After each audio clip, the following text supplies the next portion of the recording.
Okay, so there's a number line that goes off in the positive x direction into infinity. What's key is I'm just filming the back of your hand. Yes? Okay, I am writing upside down also, but positive x-axis into infinity. It does go all the way. Yes. Okay. Then there's also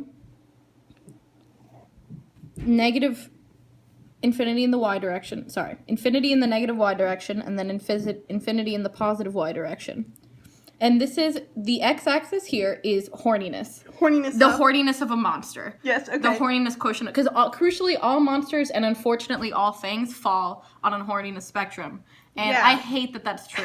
But it's unfortunately true. And I want to be clear, we're not just talking about, like, the degree to which the monster itself has a sex drive, right? We're talking about, like, how horny is this monster? Like how horny is the monster design? How horny does the monster make Like, what's the people? presence of horniness in the story as it relates to the monster? Yes. Yes. Okay. That's the x-axis. And then the y-axis is literally anything else that could possibly be true about a monster design or story plot or...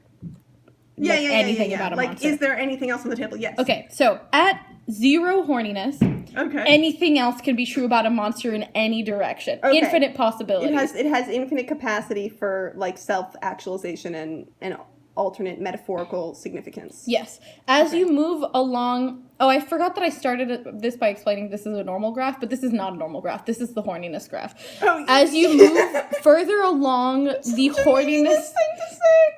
No one can know what that means.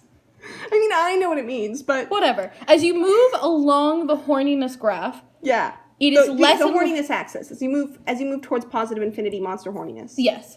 Okay. It becomes less and less possible for other things to be true about a monster. To the point...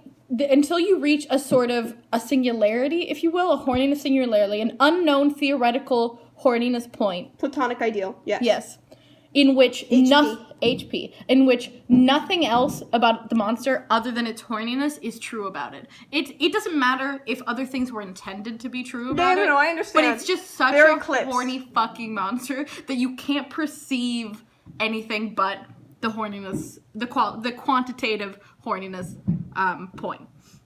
Okay. Because of this phenomenon, there is the realm of possibility for monster existence looks like a triangle, essentially.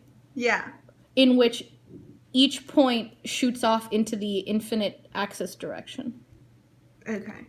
Right? Yeah. So, like, at the 0 point, you have the infinite capacity for anything else to be going on.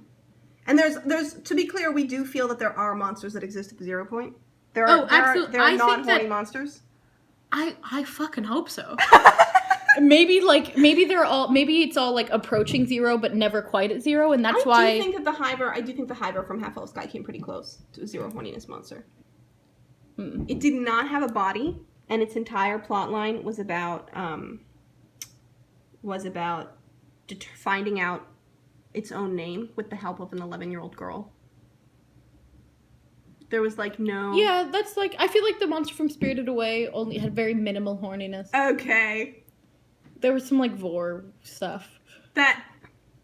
That's the problem, is that I feel like that example is really good, but anything else I'm thinking of, like, it corrupts the mind. The fact that this spectrum even exists means that you start thinking about where monsters lie on it. And then they acquire horniness in your mind where they otherwise would not. I think that originally, actually, before I chose to observe it, the Spirited Away monster was at about the 0 point, if not extremely close. Wait, hang on. There's not one monster in Spirited Away. The, like, main one. The no-face or whatever. Oh. Okay, let me finish this. Okay. Like, very close to 0, if not at 0, but as soon as I began to observe it, it gained horniness. And that's the problem with the fact that William chose to acknowledge that the spectrum exists. Okay. Thank you. Mm-hmm. And this is to clarify. Thank you for coming to my TED Talk.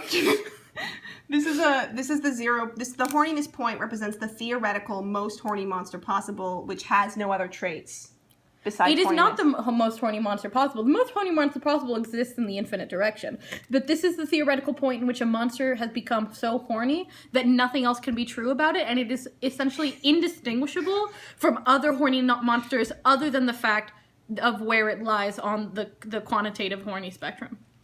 Okay. Does that make sense? Yes, it does. Thank you so much.